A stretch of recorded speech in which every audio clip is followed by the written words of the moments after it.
So the chicken coop is pretty much finished up at this point. All we have left to do is get some chickens. So I've got these couple cool little features that are going on in the chicken coop. One of them is that chimney up there, which is not only for ventilation, but also houses enough food to keep these chickens fed for probably a month, maybe month and a half, I'd say. So there's a lot of food that can be added into that chimney, which goes down onto the inside of the chicken coop, which is awesome. The other cool feature that I really like is on this side over here, you can see that there is another ridge cap of shingles here, and that is because this side actually opens up and is where we can get our eggs from.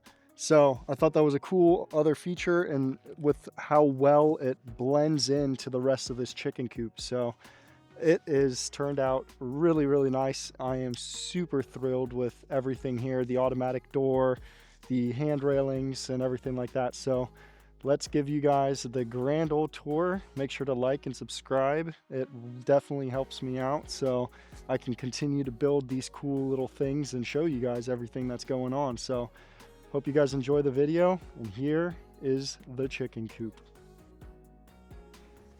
Well guys, I did it to myself again. I took a project that should have been, or could have been, just super simple and tried to make it as complicated as I possibly could, if you ask me. It was supposed to just be a chicken coop. My wife showed me one that she really liked. It was a simple A-frame. It did the job. It gave the chickens a nice place to stay. You could put everything inside of it, and I just couldn't get myself to build it. So of course I started looking up some different plans and things like that, and ended up just kind of taking from a bunch of these old kind of rustic homes that I found and kind of putting them together into what I thought would be a pretty cool chicken coop. Little did I know just how much work this was actually going to be. In my head, it seemed like a straightforward and simple process that I was just going to knock out in maybe a week or two. Yeah, that's not what happened. But I was excited, as you can see, to get this process going and to finally get this chicken coop built so that we could have some chickens. All right, guys, it is day 2 of the chicken coop. So it is starting to get really cold out. The ground was frozen, car was frozen, everything was frozen this morning. So we got a beanie on today, and it's actually one of my favorites. It's got a little deer on it. Love deer. So anyways, today we are going to start the framing process. So I'll show you guys what I've got so far. On day 2 of the project, everything's going smooth. Walls are coming together. Things are starting to get done. It's starting to actually kind of feel like it's becoming this little house that I imagined. Then I got to the roof, and I can't tell you how much I was scratching my head over that guy. And I ended up not getting the footage of it for you guys. So I hope you're not too upset, but we'll get past it. So I got the roof framed out, put on.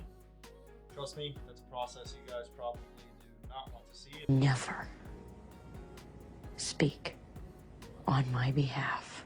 It was a nightmare, to say the least, but it's on and it's going to work. It's definitely not perfect by any means. But everything seems to be kind of plain enough with each other for these different sections. And once I get the sheeting on it, then we should be good to go to start shingling it after that.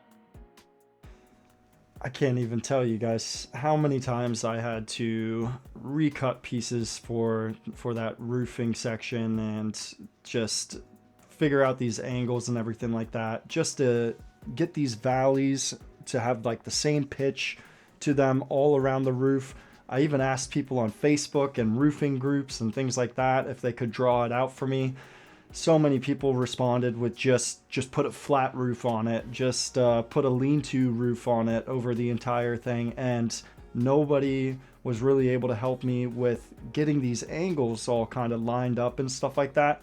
So eventually I just got to the point where I just started doing things again. I started trying to get the different angles correct with each other, and it was just cut after cut after cut, trying to make sure that everything lined up and would allow for the sheeting to go on there properly so that I could lay these shingles on it later.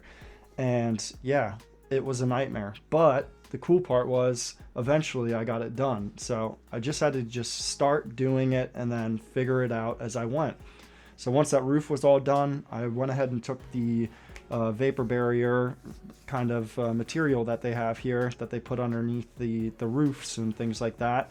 And I wanted to kind of enclose this entire building in it. Might be overkill. It might be overkill for everything because this chicken coop is going to end up getting a really nice siding on it, which is just reclaimed pallet woods. So I think it's just got enough layers to where it's going to be protected and it's going to last a long time to come. So once I got all the sheeting up and everything like that, we could go ahead and start, cutting out the doors, cutting out the windows, getting everything just really ready for the roofing process. And as you'll see in a lot of my videos on a bunch of these projects, I'm kind of bouncing all over the place. And it's just part of the job, if you ask me, because sometimes you need to get other things done first before you can move on to the next section. So for instance, here I had to kind of end up putting all this vapor barrier on it, wrapping it all up, cutting the windows, and getting everything ready so that I could put the siding on.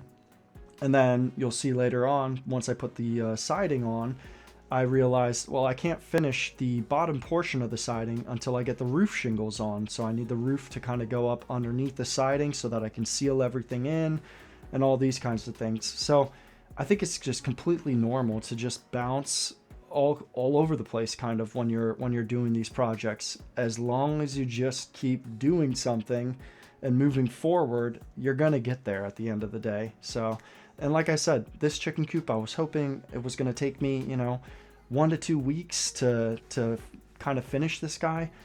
No, not at all. I mean, it took weeks. I don't even want to tell you guys how long it took because it just took me way longer than expected. Now, some of those things were because I was waiting on materials to arrive in or the weather. Not yet because I'm inside the garage here, but once I got this chicken coop to this stage and got the roof on it and everything like that, I came to the realization that this thing weighs a ton and I have no way of getting it out of the garage later if it's all done.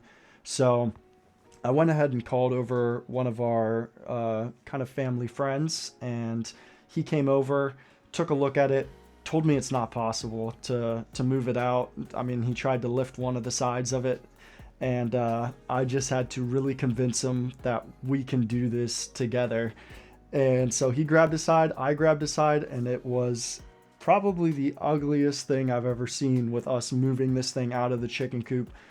I think we both died a little bit on the inside, but we got it out just in front of the garage, which was perfect for me because that meant that later on we could just bring the tractor over and lift it up and bring it to its final position back in the garden. So, boy, this thing was just a process. But I mean, look at those shingles. It was just so cool to see kind of step by step. Every day I'd come back into the garage after having the previous day's work done, and I'd say to myself, like, this thing just looks awesome.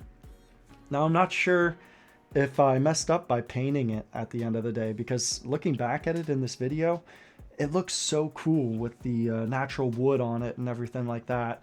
But I also think it looks so nice being painted white and having those stained wood accent pieces and everything like that. So let me know what you guys think. Do you think that I should have maybe kept it and sanded it down and stained the wood to a more natural color and done something else with the windows and the doors and things like that? Or do you like what I did at the end of the day, where I kind of went with the white and black and then stained trim kind of look for everything? So that's up to you guys to kind of tell me what you think, but I'm still super happy with how it turned out. Everyone who's seen it so far in the backyard just says, wow, that it's not a chicken coop. I mean, it's a little maison de poule. It's a house for the chickens, and that is what it is at the end of the day.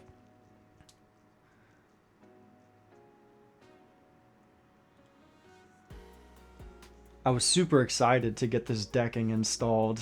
It was one of the parts that I was really looking forward to because I wanted to kind of clean up these boards a little bit and get the decking in and see what it would look like at the end of the day in my head. It was a lot easier to envision everything once that those pieces were down, and I knew that I was going to stain them to this kind of darker brown look, and that's kind of what really led me to end up painting the rest of it as well and saying like, okay, I think this is going to look super nice being painted white with all those other accent colors on it.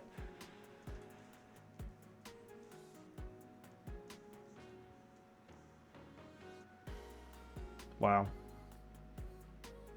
As Owen Wilson would say, wow. What a process. That chimney, it was actually really, really cool to add that chimney. It was an idea that came up to me just later on when I was thinking about it for their food and things like that. I just decided, I was like, you know what would be really cool? If I built the chimney on it just to make it look like the house had a chimney, and instead of just being a normal chimney that's maybe closed off or there for ventilation or something like that, I would put in a 3-inch PVC tube and bring that down to the bottom, cut some holes in it, and that would allow for the chickens to eat from there and have food for hopefully a few weeks, a month maybe, of food from it. So I thought it was a really, really cool idea.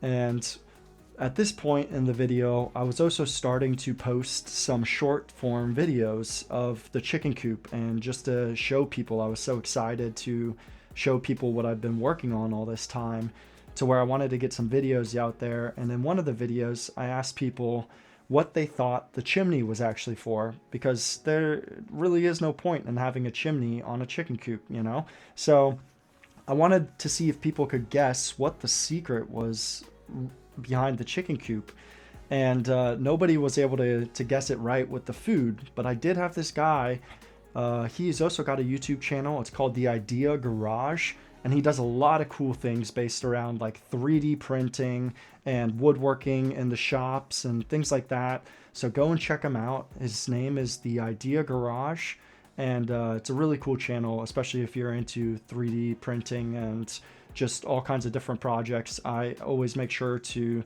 see what he's got and came up with, because they're usually always very helpful ideas.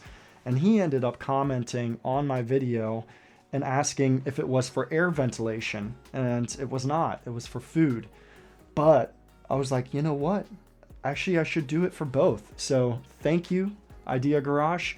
Because of you, it is not only for the food, but it is also to help with that ventilation inside of this coop, because the chickens really do need to have good ventilation on the inside of this thing. So there's a couple different areas where I added ventilation, and hopefully where it's placed in the garden and with the direction of the wind, it should shoot the air through this chicken coop and bring it up and out of the chimney at this point. So once again, can't thank you enough for that idea. I don't know how I didn't even think of that for ventilation. For me, I was just based all on being able to feed these chickens for a couple weeks at a time without having to go out there every day and check on them. That was my main goal. And now it serves two purposes, which is, I guess, always better than one, right? So thanks again. It has been raining non-stop here in France. Apparently in the winters, there is no such thing as snow here in Bordeaux. Maybe a little bit every once in a while, apparently. But it's just been nothing but rain for a solid week and a half now. So I did another Amazon purchase, which I love doing all the time, and bought this bad boy. So it's just a little kind of like outdoor canopy tent thing, and we're gonna set it up, put it on top of this guy, and that way we can finish the work on this chicken coop, because it's just been covered for a little while and it's been freezing cold. I probably shouldn't have painted, but it's okay. It was just the primer, and I'm gonna end up sanding it after this primer anyways, kind of filling some holes, things like that. And then we'll get onto the real paint, and by then my little heater should show up. So we should be able to keep this tent nice and warm throughout the painting process. That way the paint doesn't have any problem curing and sticking and adhering to the surfaces. So, but today, first things first, let's get this thing out of the rain. You guys heard it from me there, and I probably should have stopped myself, you know. The weather here in Bordeaux during winter is a lot of rain.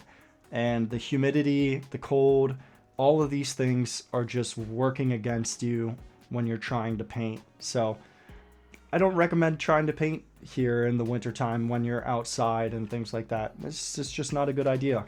I ended up running into a couple issues. Here, I have the primer laid down. I went ahead and let it set, and then I was able to sand everything down.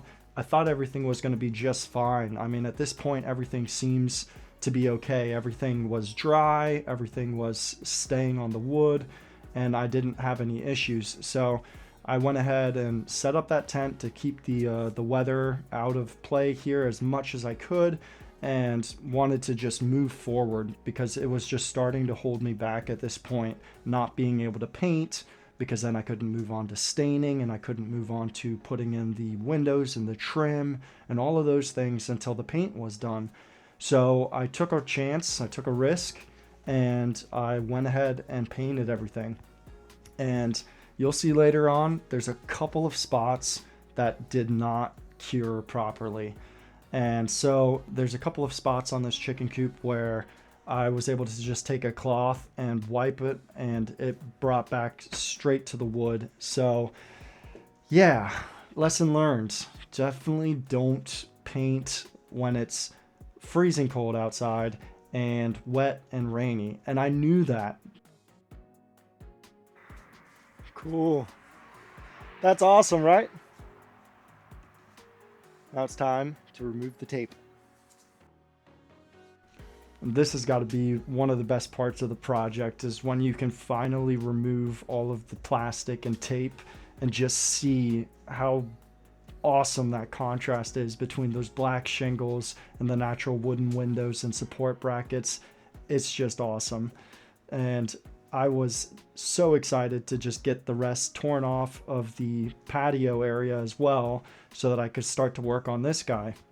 So first thing, I needed to remove all of the blue tape that was protecting all of those like support beams and the decking itself.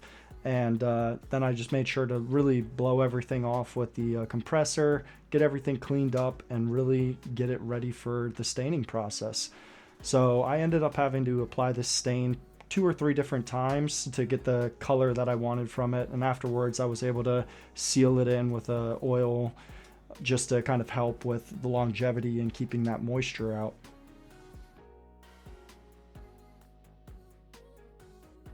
Bearded Viking. He's always talking about when he adds glue, he says, add a dab of glue, add a dab of glue. And I love it. It's so funny. That's another great channel that you guys should probably check out as well, as the Bearded Viking. He's got some good stuff, and he's got sometimes a little bit of a comedic spin on things. I think he's a funny guy, and he's got some cool projects that pack a big ass profit, as he would say. It's a funny saying he says. I like it. Along with add a dab of glue. That's one of my favorites, and I can't stop saying it now. So. But look at this chicken coop, guys. Isn't that just awesome? I built all these little hand railings using little dowel rods and some of the recycled pallet wood that I ended up just running through the planer, thickness planer, all those kinds of things, getting them cleaned up, putting a nice little bevel on them, and drilling those holes through for the dowels and attaching them. It was cool. And then here on the inside, you can see that tube that comes down from the chimney and is where they're going to be feeding through. Now, I am a little concerned about these holes, so let me know what you guys think. I'm thinking about just cutting off the top of it here and kind of keeping a bigger hole, because I don't want them to end up trying to stick their heads down there for any reason and kind of getting stuck. So I might just take the jigsaw and kind of cut out a bigger hole. That way there's no risk of anything to happen to them. And then on this left-hand side, that's where I wanted to add in these little ventilation caps that I bought. So here you can see my neighbor, friend, family friend, whatever you want to call him. He has the vineyard across the street, and he came over with his tractor this time instead of carrying it, and we were able to move the chicken coop right back into this little spot where it's just kind of covered in ivy and just looks so cool. All right, guys, it is finally time. Let's see if this mic is on. Yes. So it's finally time to show you guys the chicken coop in its kind of final resting place. So without any further ado, here is the grand tour de Coupe de Ville, if that is even French. Here she is.